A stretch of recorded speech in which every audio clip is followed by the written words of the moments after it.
சபரிமலை துவாரபாலகர் சிலை தங்க கவசத்தினுடைய எடை குறைந்த விவகாரம் தொடர்பாக எஸ்ஐடி குழுவினர் ஆய்வு செய்து வருகிறார்கள். அண்மை செய்தியாக பார்த்துக் கொண்டிருக்கிறோம். விவரங்களோடு செய்தியாளர் சிவசபாபதி இணைந்திருக்கிறார். சிவசபாபதி, வணக்கம். மேலும் விவரங்களை பதிவு செய்யலாம்.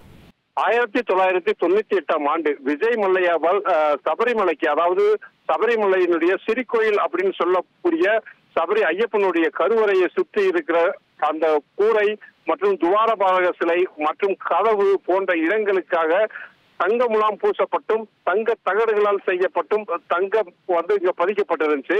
அந்த தகடை பாத்தீங்கன்னா உன்னிகிருஷ்ணன் போற்றி மற்றும் அவருடன் சேர்ந்தவர்கள், இன்னும் இதற்கு துணையா தேவசம் போர்டு அதிகாரிகள் இருந்தாங்க அப்படின்னு சொல்லிட்டு நீதிமன்றத்தால் இவங்க கைது செய்யப்பட்டு தற்பொழுது விசாரணையில இருக்காங்க.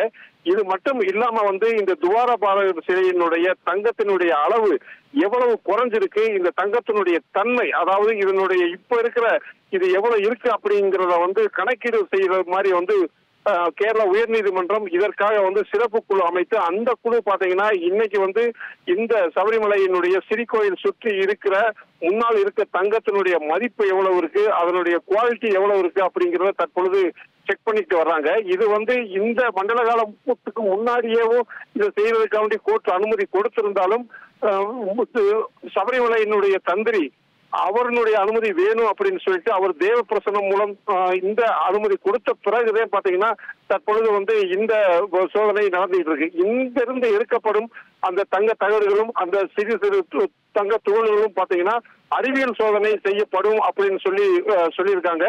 இதன் மூலம் எவ்வளவு தங்கங்கள் திருடப்பட்டிருக்கு, அதே மாதிரி தங்கத்தினுடைய உண்மையான அளவு, தங்கத்தினுடைய அதாவது ஒரிஜினல் தங்கம் அப்படின்னு சொல்லக்கூடியது எவ்வளவு இருக்கு, எவ்வளவு திருடு போயிருக்கு அப்படிங்கிறது இனி தெரிய வரும். தகவல்களுக்கு நன்றி சிவசபாபதி. இனி செல்லும் இடமெல்லாம் செய்தி. தந்தி டிவியின் வாட்ஸ்அப் சேனலை ஃபாலோ பண்ணினா செல்ல இருக்கும் இடமெல்லாம் செய்தி. இதோ QR கோட் இப்பவே ஸ்கேன் பண்ணுங்க, ஃபாலோ பண்ணுங்க.